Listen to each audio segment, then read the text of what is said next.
সুপ্রিয় দর্শক, আসসালামু আলাইকুম। এআর ফুডে আপনাদের সবাইকে স্বাগতম। আশা করি আপনারা সবাই অনেক অনেক ভালো আছেন। আজকে আমি আপনাদের সাথে বেগুনের একটি অসম্ভব মজাদার রেসিপি শেয়ার করব। আর আজকে আমি করে দেখাবো বেগুনের আচার বা আচারি বেগুন। তো আশা করি আমার এই ভিডিওটি আপনাদের ভালো লাগবে। ভিডিওটি ভালো লাগলে আমার চ্যানেলটি সাবস্ক্রাইব করে দেবেন, সেই সাথে লাইক করে পাশে থাকা বেল বাটনটি ক্লিক করে দেবেন। আচারি বেগুন তৈরির জন্য এখানে আমি 700 গ্রামের মতো বেগুন নিয়েছি। তো এই বেগুনগুলো সাইজে একটু ছোট, আপনারা চাইলে এর চেয়ে বড় অথবা মোটা বেগুনটাও নিতে পারেন। তো বেগুনগুলোকে এখন আমি রেগুলার সাইজ করে কেটে পরিষ্কার পানি দিয়ে ধুয়ে নিয়েছি। তো আপনারা আপনাদের পছন্দ মতো যে কোনো সাইজে কেটে নিতে পারেন। এখন এর মধ্যে আমি লবণ আর হলুদের গুঁড়া অ্যাড করে দিলাম। লবণ আর হলুদের গুঁড়াটা দিয়ে বেগুনগুলোকে ভালো করে মাখিয়ে নেব। তো হাত দিয়ে এভাবে মাখিয়ে নিলে সবগুলো বেগুনের গায়ে ভালো করে লেগে যাবে। তো চলে আসলাম বেগুনগুলো ভেজে নেওয়ার জন্য। সেজন্য চুলায় একটি প্যান বসিয়ে এর মধ্যে পরিমাণ মতো তেল অ্যাড করে দিলাম। এখন তেলটা একটু গরম হয়ে আসছে আর এর মধ্যে আমি মেখে রাখা বেগুনগুলো দিয়ে দিচ্ছি। তো এভাবে আমি একসাথে সবগুলো বেগুন অ্যাড করে দিলাম। তো এখন বেগুনগুলোকে নেড়ে চেড়ে হালকা বাদামি করে ভেজে নেব। তো এগুলো কিছুক্ষণ পরপর নেড়ে দিতে হবে, তা না হলে এক পাশটা পুড়ে যাবে আর দেখা যায় যে অন্য পাশটা কাঁচা থেকে যাবে। তো এভাবে নেড়ে ছেড়ে বেগুনগুলোকে ভালো করে ভেজে নিতে হবে। আর ভাজার মধ্যে বেগুনগুলো প্রায় সিদ্ধ করে নেব। তো এই পর্যায়ে কিন্তু আমার বেগুনগুলো ভাজা হয়ে গেছে আর এগুলো প্রায় অলমোস্ট সিদ্ধ হয়ে গেছে। তো এখন এগুলো আমি প্যান থেকে তুলে নিচ্ছি। এখন এই তেলের মধ্যে দিয়ে দিচ্ছি একটা তেজপাতা। তেজপাতাটাকে মাঝখান দিয়ে ছিঁড়ে দিয়েছি একটা দারচিনি, 2টা এলাচ আর 3টে লবঙ্গ। এখন এগুলো হালকা একটু নেড়ে চেড়ে ভেজে নেব। আর এর মধ্যে থেকে যখন একটা ফ্লেভার বেরিয়ে আসবে তখন এখানে আমি অ্যাড করে দেব 1 টেবিল চামচের মতো রসুন কুচি। এখন রসুন কুচিটাকে ভালো করে ভেজে নেব। তো এভাবে নেড়ে ছেড়ে রসুনগুলোকে হালকা ব্রাউন করে ভেজে নেব। তবে এখানে খেয়াল রাখতে হবে রসুনটা যেন পুড়ে না যায়। তো রসুনের কালারটা যখন ব্রাউন কালার হয়ে আসবে তখন এখানে আমি অ্যাড করে দেব 2 টেবিল চামচের মতো পেঁয়াজ বাটা। আর এর মধ্যে দিয়ে দিচ্ছি সামান্য একটু আদা বাটা।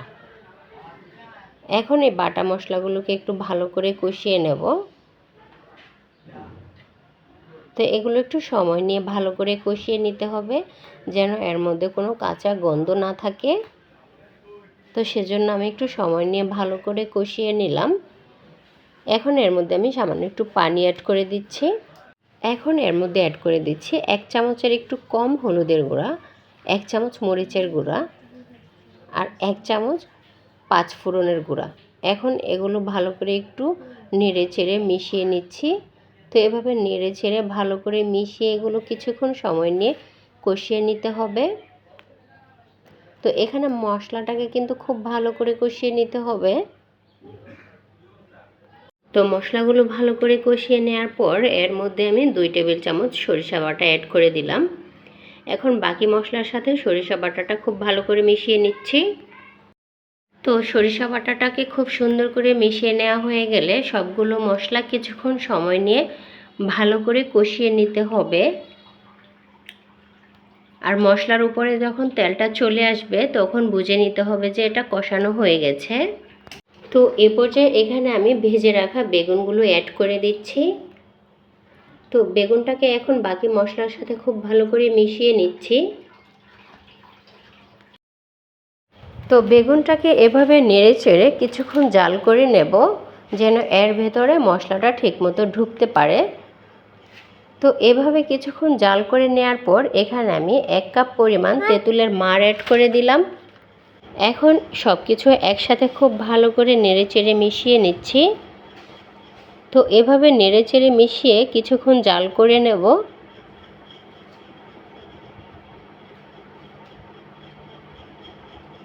আর এ পর্যায়ে এখানে আমি অ্যাড করে দিচ্ছি স্বাদ অনুযায়ী লবণ।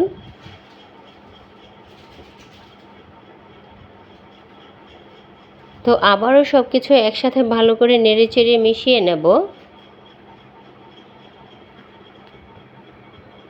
তো আমার রান্নাটা প্রায় হয়ে এসছে। বেগুনগুলো যেহেতু বাজে অবস্থায় অলমোস্ট সিদ্ধ হয়ে গিয়েছিল, সেজন্য এখানে আমার বেশিক্ষণ সময় নিয়ে রান্না করতে হবে না। তো এখন এখানে আমি সামান্য একটু চিলি ফ্লেক্স অ্যাড করে দিচ্ছি, আর সামান্য একটু পাঁচফোড়নের গুঁড়া অ্যাড করে দিলাম। তো সব কিছু আবারও একসাথে খুব ভালো করে মিশিয়ে নিচ্ছি।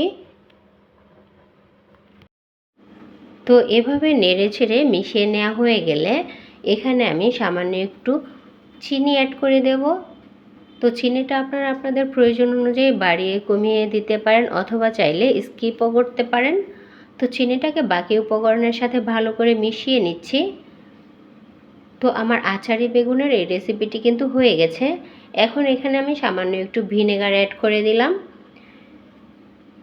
তো ভিনেগারটা দিয়ে এটা আর বেশিক্ষণ জাল করা যাবে না। এখন আমি চুলাটা অফ করে দিয়েছি, আর আমার রেসিপিটি কিন্তু রেডি হয়ে গেছে। তো এখন একটি সার্ভিং বলে আমি এগুলো তুলে নিচ্ছি। তো এই রেসিপিটি কিন্তু আপনারা চাইলে ভাত, পোলাও অথবা খিচুড়ির সাথে পরিবেশন করতে পারেন। দারুণ মজাদার এই রেসিপিটি যদি আপনাদের ভালো লাগে তাহলে অবশ্যই আমাকে কমেন্ট করে জানাবেন। তো আজ এ পর্যন্তই। সবাই ভালো থাকবেন। আল্লাহ হাফেজ।